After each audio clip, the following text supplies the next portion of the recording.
नमस्कार विद्यार्थी मित्रांनो, आपण प्रसार माध्यमे आणि इतिहास या प्रकरणाच्या माध्यमातून वर्तमानपत्रांची पूर्वसुरी भाग 1 यामध्ये ज्ञानोदय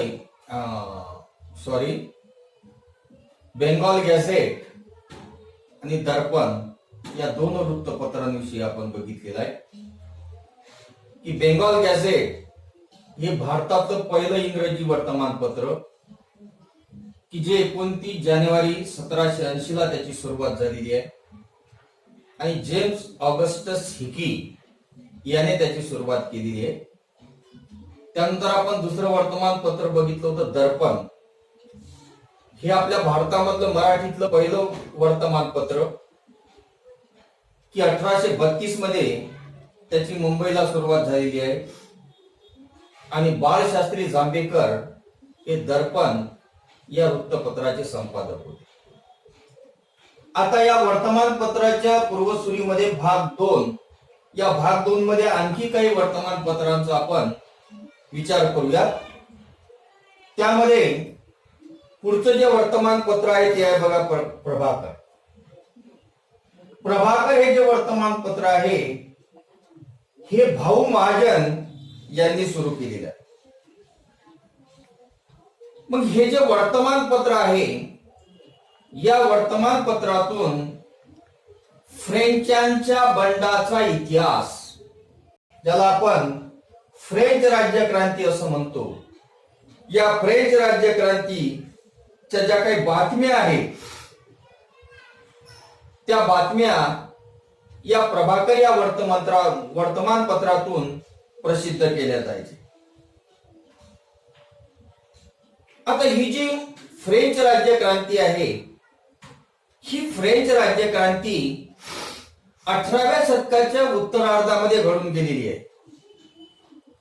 की ज्या क्रांतीने संपूर्ण जगाला 3 मूल तत्व दिलेली आहेत. त्यामध्ये एक आहे स्वातंत्र्य, दुसरा आहे समता आणि तिसरा आहे बंधुता.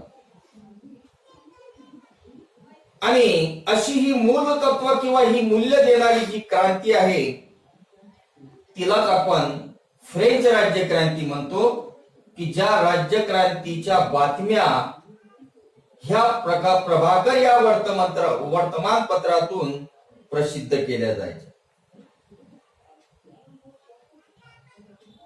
आणखी या फ्रेंच राज्यक्रांतीचं महत्व काय की स्वातंत्र्याचा संदेश संपूर्ण जगाला देणारी म्हणजे ही फ्रेंच राज्यक्रांती.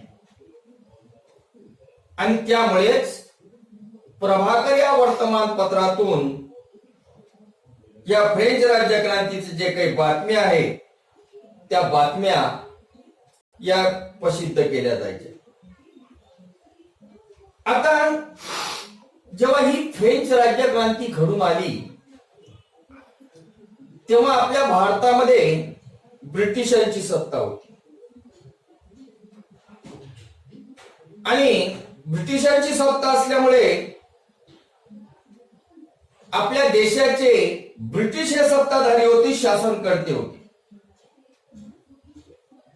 पण जेव्हा फ्रेंचांच्या बंडांच्या बातम्या प्रसिद्ध करणं महत्वाचं होतं तेवढंच महत्वाचं आपल्या देशातील जे काही लोक आहेत त्या आपल्या देशातील लोकांचं समाज प्रबोधन करणे हे सुद्धा तेवढंच गरजेचं होतं.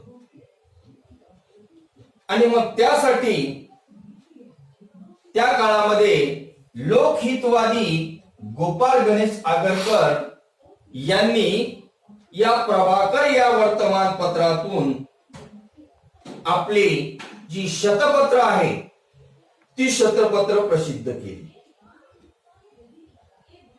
म्हणजे लोकहितवादी गोपाळ गणेश आगरकर यांनी या शतपत्राच्या माध्यमातून आपल्या भारतामध्ये समाज प्रबोधन प्रबोधनाचं जे काही काम आहे ते समाज प्रबोधनाचं काम आपल्याला केलेलं दिसून येते. कारण त्यावेळेस लेखणी हेच एक प्रभावी शस्त्र आहे असं मानलं जात होतं. आणि म्हणून या गोपाळ गणेश आगरकर यांनी लेखणी हातात घेतली आणि त्या लेखणीच्या माध्यमातून आपल्या देशातील लोकांचं प्रबोधन करण्याचं काम केलं. आता या शतपत्रामध्ये नेमकं काय होतं की लहान थोर म्हणजे लहान असतील थोर असतील या सगळ्यांच्या हिताच्या गोष्टी या गोपाळ गणेश आगरकर यांनी प्रसिद्ध केलेल्या शतपत्रांमध्ये होत्या.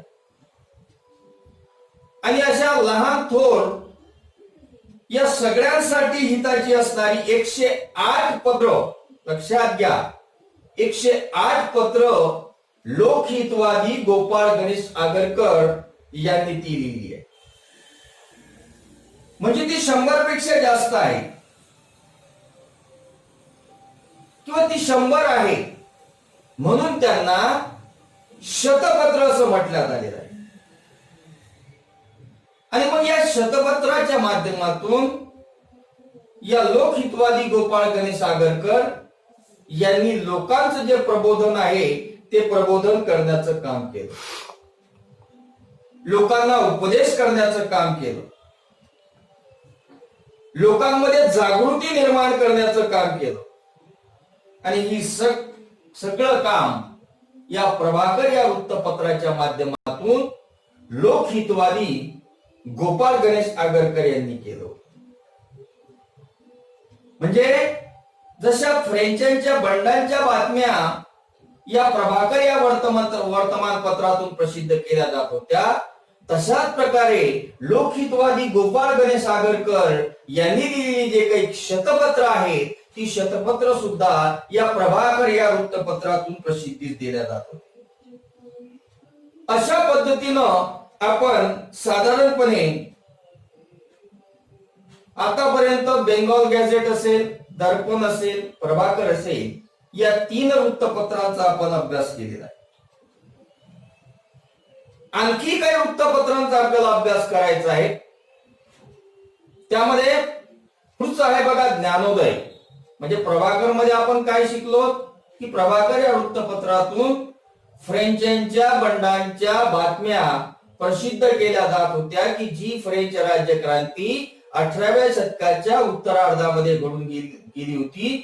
त्याचबरोबर ज्या क्रांतीने जगाला स्वातंत्र्य, समता, बंधुता अशा प्रकारची मूल्य प्रदान केलेली होती, अशी एक महत्वाची क्रांती हे जगाच्या पाठीवर घडून गेली होती. आणि त्याच क्रांतीच्या बातम्या या प्रभाकर या वृत्तपत्रातून प्रसिद्ध केल्या जात होत्या. त्याचबरोबर जसं फ्रेंचांच्या बंडांच्या बातम्या प्रसिद्ध करणं गरजेचं होतं, त्याचबरोबर आपल्या देशातील लोकांचं समाज प्रबोधन करणं सुद्धा गरजेचं होतं. आणि म्हणून लोकहितवादी गोपाळ गणेश आगरकर यांनी लेखणी हे आपलं शस्त्र समजून आपल्या देशातील लोकांचं प्रबोधन करण्याचं काम केलं, आपल्या लोकांमध्ये जागृती निर्माण करण्याचं काम केलं, आपल्या लोकांना उपदेश करण्याचं काम केलं. आणि ज्या माध्यमातून त्यांनी काम केलं ती आहे शतपत्री.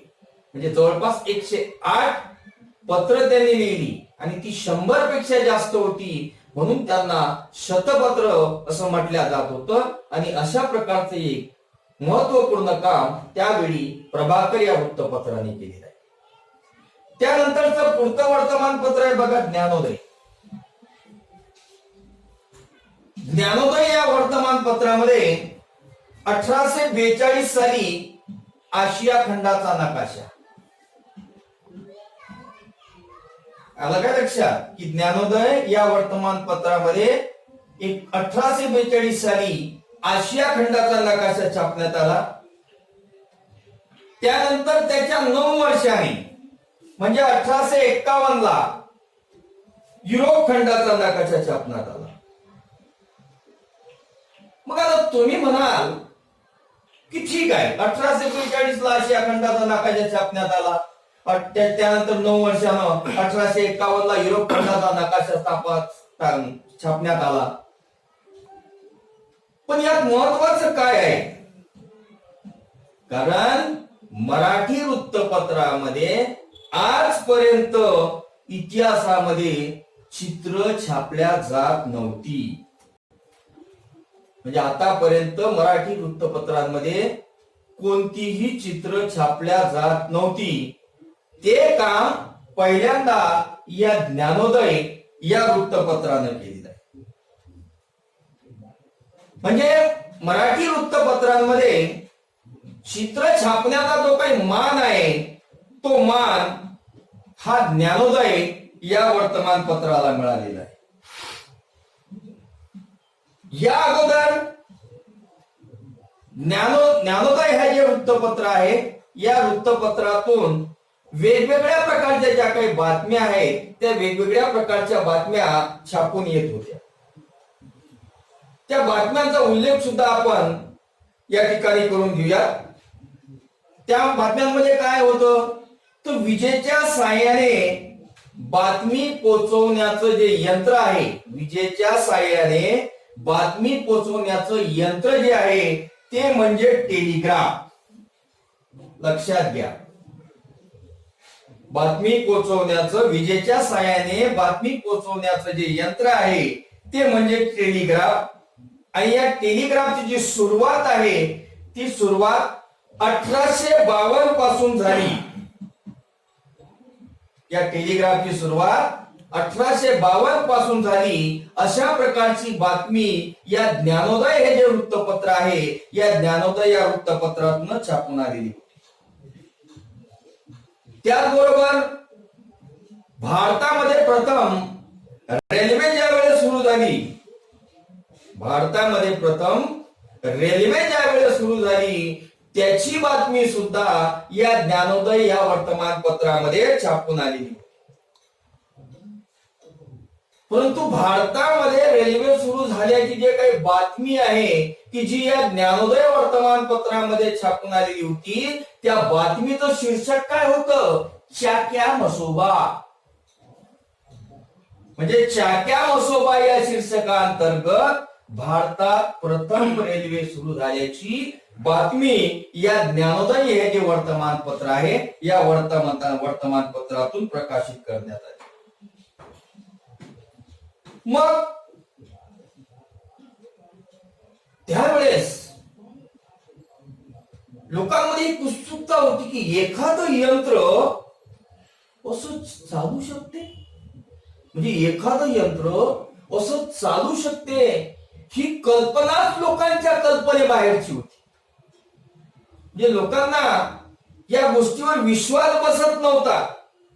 आणि त्यामुळे कदाचित म्हणजे या बातमीकडे लोक आकर्षित व्हावे या दृष्टिकोनातून सुद्धा या बातमीला चाक्या मसोबा अशा प्रकारचं शीर्षक दिलेलं असावं. किंवा लोकांची विचारसरणी लक्षात घेऊन चाक्या मसोबा असं शीर्षक दिलेलं असावं. त्याबरोबर 1857चा जो उठाव झाला, ज्या उठावाला स्वातंत्र्यवीर सावरकरांनी स्वातंत्र्य समर असं म्हटलेलं आहे, त्या 1857च्या संघर्षाच्या किंवा उठावाच्या ज्या काही बातम्या आहेत, त्या बातम्या सुद्धा ज्ञानोदय या वर्तमानपत्रातून छापून आलेल्या होत्या. म्हणजे लक्षात घ्या, ज्ञानोदय हे जे वर्तमानपत्र आहे, यामध्ये पहिल्यांदा 1842 ला आशिया खंडाचा नकाशा छापण्यात आला. त्यानंतर 1851 ला युरोप खंडाचा नकाशा छापण्यात आला. पण मराठी वृत्तपत्रामध्ये यापूर्वी अशा प्रकारचं कोणतंही चित्र छापण्यात आलेलं नव्हतं. हा चित्र छापण्याचा पहिला जो काही मान मिळवला तो या ज्ञानोदय या वृत्तपत्राने मिळवला. त्याचबरोबर विजेच्या साहाय्याने बातमी पोहोचवणारं यंत्र जे आहे ते म्हणजे टेलिग्राफ. या टेलिग्राफची सुरुवात 1852 पासून झाली. भारतामध्ये टेलिग्राफची सुरुवात 1852 पासून झाली. अशा प्रकारची बातमी सुद्धा या ज्ञानोदय वृत्तपत्रातून छापण्यात आली. एवढंच नाही, तर भारतामध्ये प्रथम रेल्वे सुरू झाल्याची जे काही बातमी आहे ती बातमी सुद्धा या ज्ञानोदय या वर्तमानपत्रामध्ये छापून आलेली होती आणि तिचं शीर्षक होतं चाप्या मसोबा. कारण एखादं यंत्र चालू शकते ही कल्पनाच लोकांच्या कल्पनेबाहेरची होती आणि त्यामुळे एक वेगळं अशा प्रकारचं शीर्षक देऊन त्या बातमीकडे लोकांना आकर्षित करण्याचं काम या ज्ञानोदय या वृत्तपत्राच्या माध्यमातून केलं. त्याचबरोबर जो इंग्रजांच्या विरोधामध्ये झालेला जो काही 1857चा उठाव आहे, ज्याला स्वातंत्र्यवीर सावरकरांनी स्वातंत्र्य समर असं म्हटलेलं आहे, त्या उठावाच्या किंवा त्या संघर्षाच्या ज्या काही बातम्या आहेत त्या सुद्धा या वर्तमानपत्रामधूनच छापल्या येत होत्या. म्हणजे एकंदरीत हे वर्तमानपत्र जे आहे, हे वर्तमानपत्र म्हणजे समाज प्रबोधनाचं एक माध्यम होतं. समाजामध्ये प्रबोधन घडून आणण्याचं माध्यम होतं. कारण हिंदू प्रकाश नावाचं जे पत्र आहे त्या पत्राने विधवा विवाह जो आहे, पूर्वी आपल्याकडे विधवांचा विवाह पुनर्विवाह केला जात नव्हता, पण या विधवा विवाहाचा पुरस्कार करण्याचं काम इंद्रप्रकाश ही काही प्रथा आहे या पत्राने केलेला आहे. त्याचबरोबर बहुजन समाजाचं मुखपत्र म्हणजे दीनबंधू, महात्मा ज्योतिराव फुले यांचे सहकारी कृष्णराव भालेकर यांनी या दीनबंधू या वृत्तपत्राची किंवा या पत्राची सुरुवात केली होती. आणि अशा प्रकारे या पत्रातून आपणास त्यावेळचा जो काही बहुजन समाज आहे त्या बहुजन समाजाची जे काही परिस्थिती आहे ते परिस्थिती आपल्याला निश्चितपणे कळून येते. त्यानंतरचं वृत्तपत्र आहे बघा केसरी आणि मराठा. स्वातंत्र्यपूर्व काळातील भारताच्या इतिहासामधला किंवा भारतीय वर्तमानपत्राच्या इतिहासामधला महत्वाचा टप्पा म्हणजे केसरी आणि मराठा. कारण 1881 ला गोपाळ गणेश आगरकर व बाळ गंगाधर टिळक यांनी केसरी आणि मराठा या पत्राची सुरुवात केलेली आहे. 1881 ला गोपाळ गणेश आगरकर व बाळ गंगाधर टिळक यांनी या पत्राची काय केली, सुरुवात केली. आणि या पत्राने त्यावेळची जे काही सामाजिक स्थिती आहे, त्यावेळची जे काही राजकीय स्थिती आहे किंवा त्यावेळचे जे काही सामाजिक प्रश्न आहेत, राजकीय प्रश्न आहेत, त्या प्रश्नांना वाचा फोडण्याचं काम या केसरी आणि मराठा या वृत्तपत्रांनी केलेलं आहे. त्याबरोबर देशातली स्थिती असेल, देशभाषेतील ग्रंथ असतील, विलायतेतील राजकारण असेल, या संबंधी सुद्धा या केसरीमध्ये लेखन केलं गेलं. म्हणजे एकंदरीत स्वातंत्र्यपूर्व काळातील भारतीय वर्तमानपत्राच्या इतिहासामधला एक महत्वाचा टप्पा म्हणून केसरी आणि मराठा या वृत्तपत्रांकडे बघितलं जाते. कारण आपल्या देशामध्ये जे काही सामाजिक प्रश्न आहेत, राजकीय प्रश्न आहेत, त्यांना वाचा फोडण्याचं काम या केसरी आणि मराठा या पत्रांनी केलेलं आहे. एवढंच नाही तर आपल्या देशामध्ये जे काही स्थिती आहे, देशभाषेतील जे काही ग्रंथ आहेत, विलायतेतील जे काही राजकारण आहे, या संबंधी सुद्धा लेखन करण्याचं काम या दोन्ही पत्रातून झालेलं आहे. आणि म्हणून केसरी आणि मराठा आपल्या भारतीय वर्तमानपत्राच्या इतिहासामधला एक महत्वाचा टप्पा मानतात. आणि 21व्या शतकामध्ये तर वर्तमानपत्र हे लोकशाहीचा स्तंभ म्हणून महत्वाची भूमिका बजावत आहेत. हा महत्वाचा मुद्दा लक्षात घ्या. 21व्या शतकामध्ये वर्तमानपत्र लोकशाहीचा चौथा स्तंभ, लोकशाहीचा चौथा स्तंभ म्हणून महत्वाची भूमिका आपल्याला बजावताना दिसतात. हे तुम्हाला रिकाम्या जागेमध्ये सुद्धा विचारलं जाते की 21व्या शतकामध्ये वर्तमानपत्र लोकशाहीचा रिकामी जागा म्हणून महत्वाची भूमिका बजावत आहे. तो लोकशाहीचा चौथा स्तंभ. कारण 4 स्तंभ आहेत. एक आहे न्यायालय, दुसरा आहे संसद, तिसरं आहे विधिमंडळ, त्याला आपण मंत्रिमंडळ म्हणतो, आणि चौथं आहे वर्तमानपत्र किंवा प्रसार माध्यम. हे 4 स्तंभ आहेत आपले, लक्षात घ्या लोकशाहीचे. त्यामध्ये न्यायालय, संसद, मंत्रिमंडळ आणि चौथा स्तंभ आहे वर्तमानपत्रे किंवा प्रसार माध्यमे. अशा पद्धतीनं एकंदरीत ही वर्तमानपत्र म्हणजे वर्तमानपत्राच्या पूर्वसुरी भाग 1 आणि 2 मध्ये आपण बेंगॉल गॅझेट, दर्पण, प्रभाकर, ज्ञानोदय, केसरी व मराठा या वृत्तपत्रांचा अभ्यास आपण करून घेतलेला आहे. आता यानंतरचा जो आपण भाग बघणार आहोत तो आहे नियतकालिके आणि वेब पत्रिका. ते आपण पुढील व्हिडिओ मध्ये बघणार.